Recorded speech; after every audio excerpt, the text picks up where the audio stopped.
Okay, everybody, the game is about to start. Dragonshire, the draft is starting. The Sandwich Monkeys are going up against eTop. And this is going to be quite interesting. It's a pretty cool match that we actually have. It's the second round of the tournament for both of the teams here. And the Sandwich Monkeys, of course, are already qualified for the playoffs. They're actually like very high in the rankings already, but they want to improve their seeding position here. And eTop wants to qualify, first of all. Dragonshire is the only game that we have in this particular match right now. It's still a best of one, and mostly at the beginning, it's all about like Tyrande, of course. The first team normally doesn't ban out Tyrande. They usually ban out one of the other heroes. You can go for a ban on like Falstad, ETC. You can go for a Thrall ban or for a Khaldor ban and let the opponent then decide if they want to pick Tyrande or like give you Tyrande or ban her out. But the Sandwich Monkeys actually are switching it up immediately and they're saying like, you know what, we don't really care. We just don't want to make sure that we don't have Tyrande. Falstad is banned out by eTop, so now still Khaldor has an opportunity for the Sandwich Monkeys. In most of the drafts that we've seen in the last couple of weeks, you see bans on both of the heroes, on Tyrande and on Khaldor. The European server favors Falstad also very highly, especially on maps like Cursed Hollow, and as you can see also here on Dragonshire. So he's even prioritized as a ban over Khaldor. McLaggett with a sub. Thank you for that, my friend. Thanks for the support here. You know, a beautiful game today. A great tournament so far, and I hope that this game is also going to provide us with quite a bit of fun.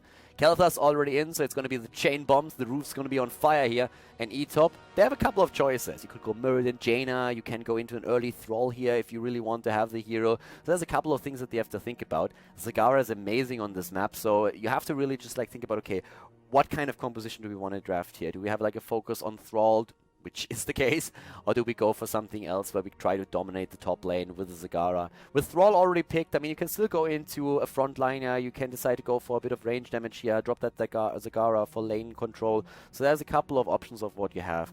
The meta is definitely changing in the sense, not right now, but like in the sense that over the duration of like alpha, beta to now the release game, it's always changing and developing a little bit, and with more heroes being added to the game, you could really see a whole lot of stuff just branching out. So now suddenly, at the beginning, you still have certain roles that the players and the teams are trying to focus upon, but it's still like a whole diversity of stuff. Before the scaling changes, Sonya was really predominant at the beginning. Now we have Thrall that plays a massive role. Sonya is still very, very solid, especially with a setup that is trying to cater and support her.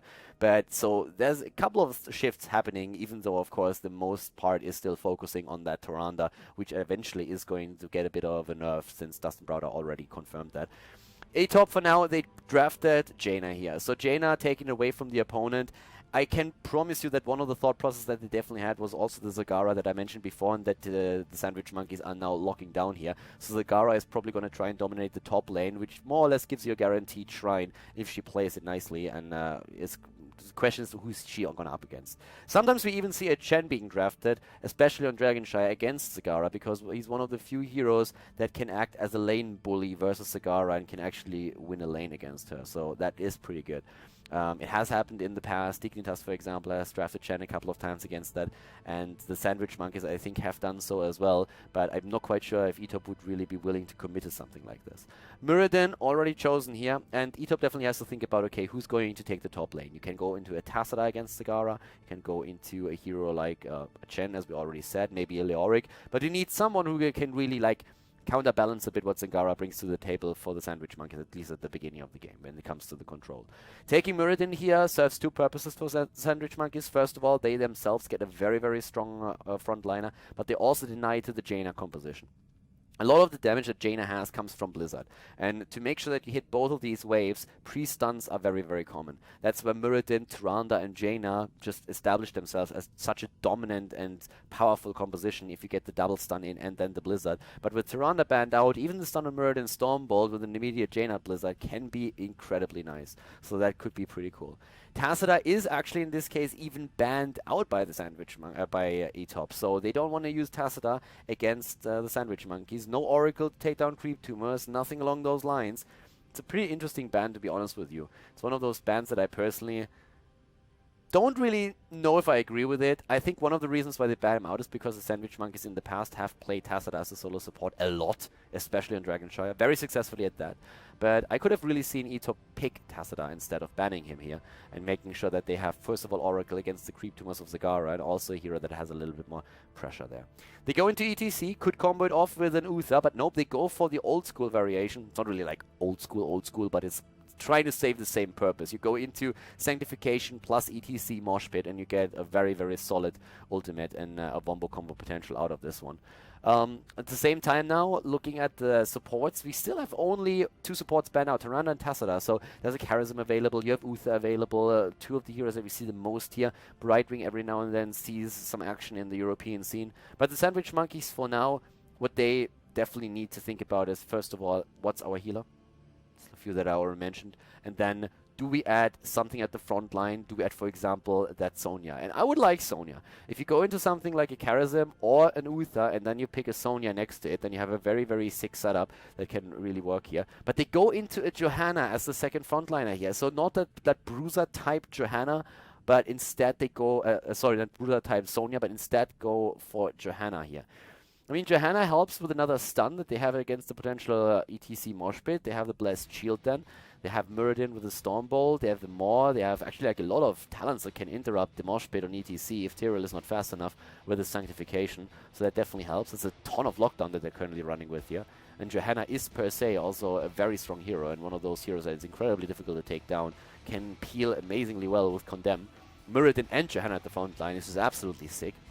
And for now, they need their healer. And with this, I think Charism is a little bit more likely than an Uther. And yes, Charism it is. Whereas we could now see that Uther commitment for eTop. If they don't want to go Uther here, if they don't feel like that Divine Shield is needed now that they have Tyrael with Sanctification, I guess they could go into an NA meta pick and go for Malfurion. That is something that in North America is being played a lot actually against Kael'thas, and since there is not a whole lot of burst damage on the side of the Sandwich Monkeys, Tranquility in those team fights could really do quite well for you. So normally I'm not really the biggest advocate of playing Malfurion in setups. Thrall on the other hand is also one of those heroes that would like more a bit of burst heal, but you could really try and play this with a Malfurion here. He wouldn't be a bad choice, but usually he's not played that often in the European scene. Another choice is Brightwing. You can go for Brightwing here. Rhaegar is also still around, and Rhaegar is actually kind of nice. He's a little bit underplayed in Europe, but we have seen him occasionally in a game or two, especially in the last, I think, 2 qualifiers that we had for the End of the Storm in Europe. He's a lot more popular when you're looking at the North American scene, but in Europe a lot of the players are going away from Rhaegar into different heroes. But right now we had that burst heal for Thrall, so you could play him here. But it is that Malfurion, and I like it. I mean, I've been talking about it, I've been trying to explain why they would be a good choice here. I like that they go for it, so feeling pretty happy with myself right now for that. And yeah, guys, Dragonshire is going to be the map. The Sandwich Monkeys are going to go up against eTop. And let's find out together which team takes it and advances to the next round of the tournament. Alright everybody, the game is on and we have our match on Dragonshire. The Sandwich Monkeys, they're going up against eTop into the left side of the map. We have them with 80 already on Zagara. We have Sport Billy playing Charism, BKB on Muradin, Styr on Kael'thas, and Snow is playing Johanna. To the right side of the map at the same time, it's Venom on ETC for eTop. We have Nene on Malfurion, Heart of Vicky on Thrall, Muff on Jaina, and Sork, being a bad boy and being silenced here, is playing Tyrael. So the game is on, and with the talents in level 1, we're already seeing an adjustment with Proc Rock for ETC here for a bit of additional heals. Malfurion is in the game, and that means, of course, that we are going to see quite a bit of Tranquility and AoE heals, which are going to counteract quite a lot of the damage that Kael'thas is going to try and dish out. Once again, 5 versus 5 in the mid lane. Everybody is going straight for it, and yeah, looks like at least for now, it's going to be all good. Nobody dying just yet, so we don't see one of those early game snipes at all. But still, everybody just around here. Snow already starting to move in. He's playing Johanna here, trying to make sure that he gets that wave plane with Night Take spawn on level 1. And we see, of course, for Kael'thas, the Mana Addict as the level 1 talent. Later on, the Arcade Barrier is going to be quite powerful thanks to that. And we have once again everybody just like trying to get in position, rotating of course, with the Zagara taking the top lane now, going up against Thrall in this case. And we're having with Sport Billy and the rest of the team just like 4 heroes that are attempting to rotate between mid and bottom. The same thing is also noticeable on the side of eTop, so both of the teams are trying to just get as many rotations going as you can. First of all, you really help out against those with the globe talents and those stacking talents that you have, and another big advantage is that you are the one who is making the moves on the map. You can try and maybe catch a hero, try to like gank somebody. So it's always making you a bit more unpredictable if you're able to establish the rotations and your opponent is not able to do that. And right now, the first shrine already ending up at the hands of the Sandwich Monkeys. They're trying to sneak in a Dragon Knight. At the top lane, Zagara is already there, trying to take this one. But at the bot lane, yes, BKB is still claiming it. We have Tyrael versus Mirrodin, and that means that in the mid lane, we're having an attack, and that forces not only Jaina, but also ETC far out onto the map. Finally, Thrall able to take the top shrine at least. But that's a bit of damage that was currently just like tanked by Venom, Muff, and Nene. And they're starting to move down as BKB was kind of low. Has to well up, but of course also his trade is starting to kick in and healing him up even more. Moonburn as the level 1 Talon on Malfurion. And again the attempt to go straight for the Dragon Knight, but Snow is a bit too late and Karazim has fallen. Karazim at the bot lane. Yeah, well, apparently a little bit too late. Be water, my friend. You can make it happen. But up to the top, we still see Zagara in full control of the lane. So this is just one of the major advantages of having Zagara on this map, that you can just put her up at the top lane, and if she's up against a single hero, which is usually the case, she will start to dominate quite nicely. Oh, a lockdown, the Root already locking down Snow, he gets away. A couple of interesting level 4 talents, by the way. We have, in this case, the Vengeful Roots taken. Broccoli is back to business. I haven't seen Broccoli in a long, long time. So we are going to see him quite a bit. There's BKB already. We have once again Snowstorm taken. Everybody rotating in again. Broccoli is already starting to move. Look at Broccoli. I mean, he knows no fear. Moves in and tries to chase down now Karazim as well. Jaina, on the other hand, got also chased and taken out down here. Mirrodin going deep for this one. Both of the shrines now in the hands of the blue team, so the Sandwich Monkeys are doing fairly well. Karazim with a healing ward on level 4 as the talent.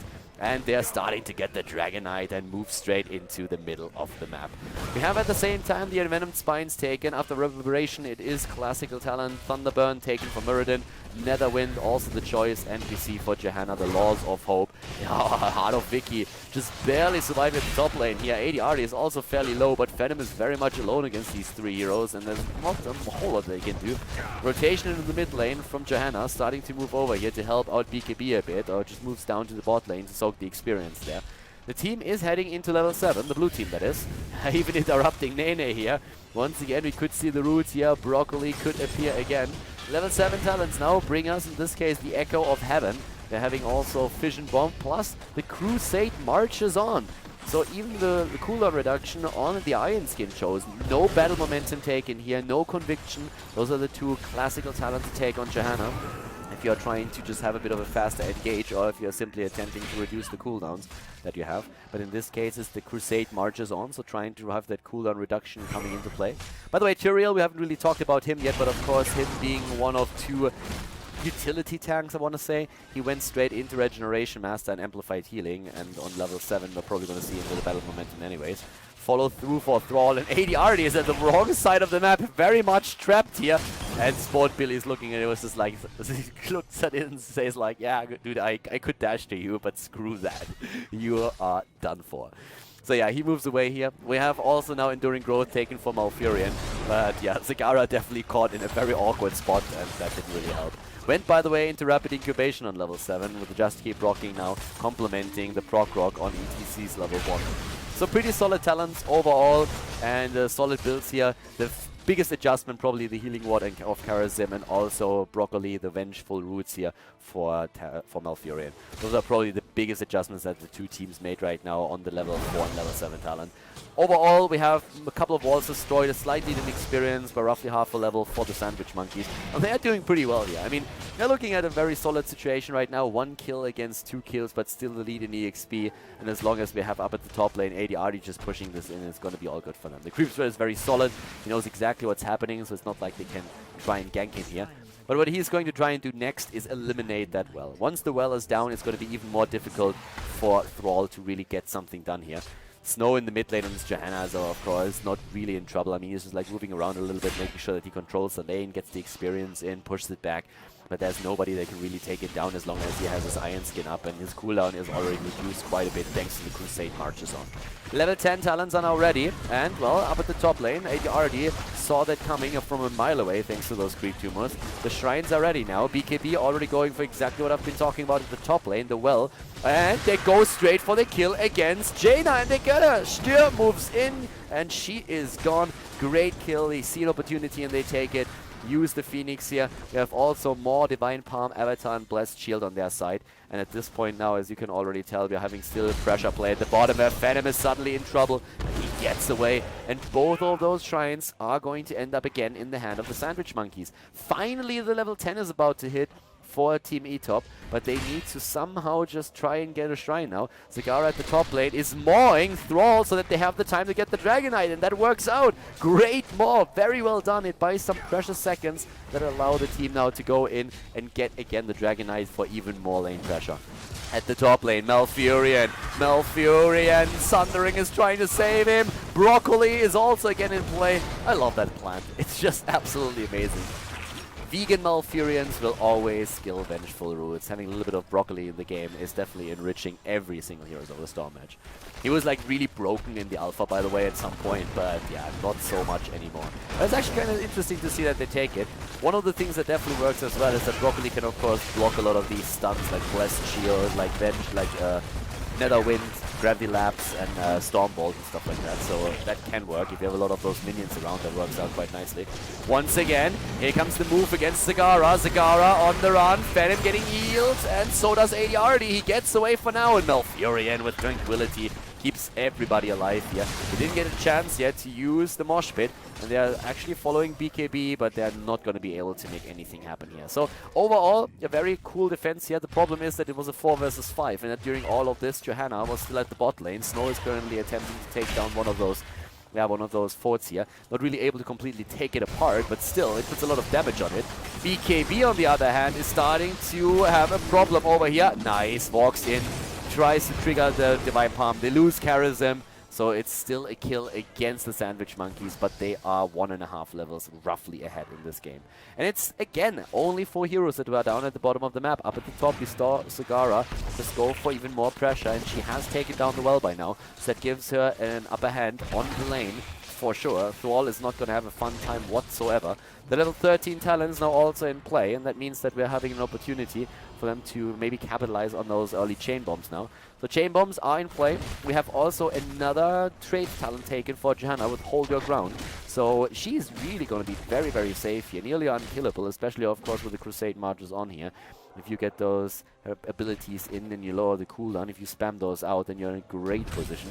We have at the same time now also Sport, Giddy, Snow, and Styr all in position here. All of them just like trying to keep the lanes up. One of the main things, like when we're talking about lane control, when we're talking about trying to push these lanes back, one of the big advantages that it really gives you is that if you have, for example, your entire wave always matching over here, then the shrines are completely in your territory. So you have an easy time moving back, claiming those. Your opponent doesn't really have vision of your movements, and that's very important when it comes to map control. You're trying to push these lanes in to get at least at that advantage, and that forces your opponent to just like venture into unknown territory where they have no vision, where they don't know what's going on, they don't see the rotation happening, because the minion wave can't give them any clear vision. So if you are able to just like push these waves back and rotate from a lane to lane to do that, then it's very tricky for your opponent to actually move in and try to claim a shrine.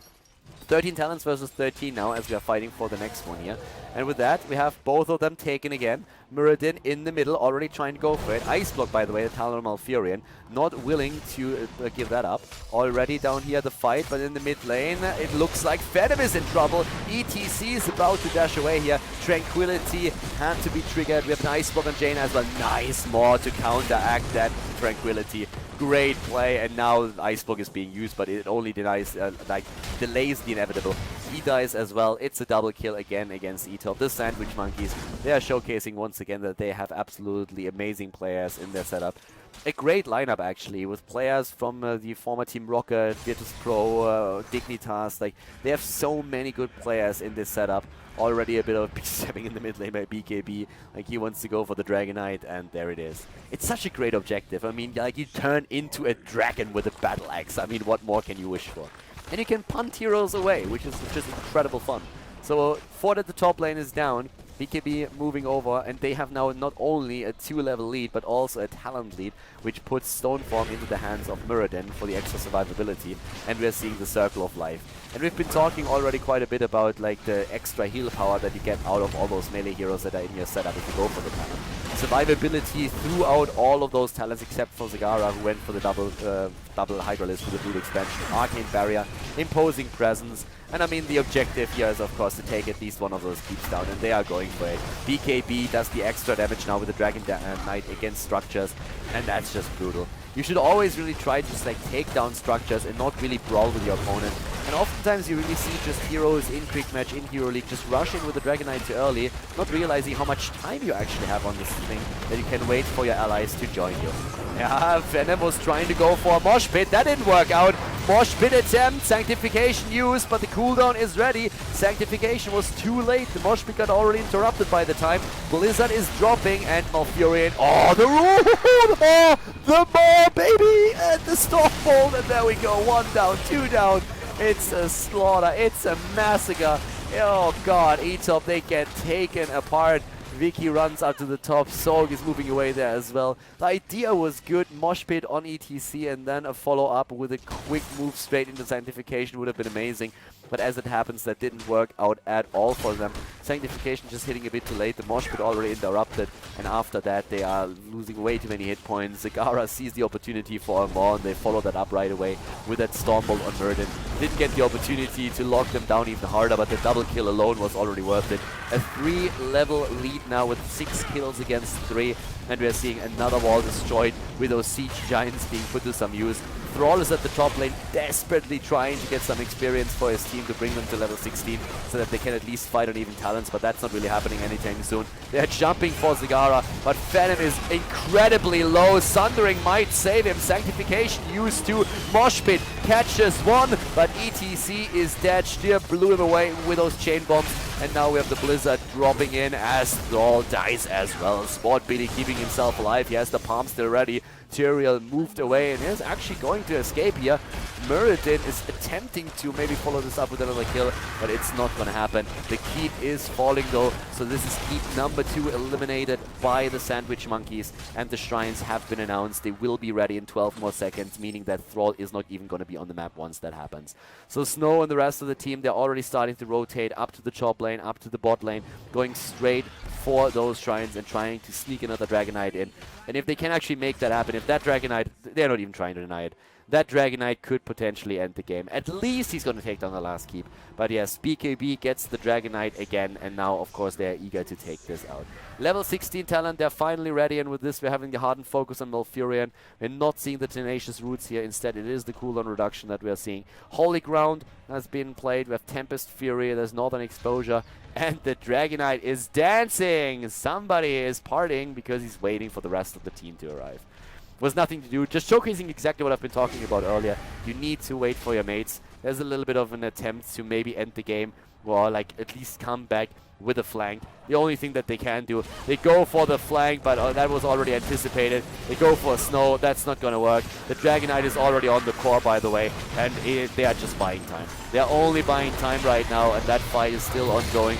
Dragon Knight is actually moving back, starting to fight here as well, using the Breath of Fire, going into the brawl now. AD and Sport Billy are zoned out by the Holy Ground. There's the punt. Venom is about to fall. Venom so low, but not dead yet. Oh, what a save on Kel'Thas. Kel'Thas with the bombs. He might die, but he takes at least 2 with him. Kel'Thas is down, but so are Thrall, Malfurion, and ETC. And Tyrael is also going to drop, as we're still seeing Muradin following Jaina, killing her now too, and moving in to take that core, of course. Level 20 has also dropped, and that's the 20 talents, the Storm talents for them with a rewind, a double Storm Shield, and a double Bolt of the Storm. They go in, and ladies, this is the Sandwich Monkeys moving in. It's in the next round of the tournament, yet the end of the Storm Qualifier for Europe. And eTop, they are out of the tournament now. Congratulations to the Sandwich Monkeys, GG, and well played. And that is it, everybody. GG and well played. the game's over, and therefore also the video for today here on Khaldor TV. We had another great Heroes of the Storm match, and I hope that you enjoyed it. Also hope that you enjoyed the commentary, of course. So thank you very much for tuning in today. If you enjoyed the video, make sure that you give it a thumbs up on YouTube. And of course, if you haven't subscribed to Khaldor TV yet, you should definitely hit that sub button as well. If you have some friends that like Heroes of the Storm, then definitely make sure that you show them the channel and also the video. There's a lot more where that came from. We're going to have like continuous content throughout the next few weeks with more Heroes of the Storm matches played, not only on the European server, but also on the North American server, in tournaments, in leagues, and more than that. So guys, once again, thank you very much for tuning in today. I hope that you had some fun. It was a pleasure casting for you. And I'm going to see you next time with even more videos here on the channel. So have a great day and see you soon. Bye-bye.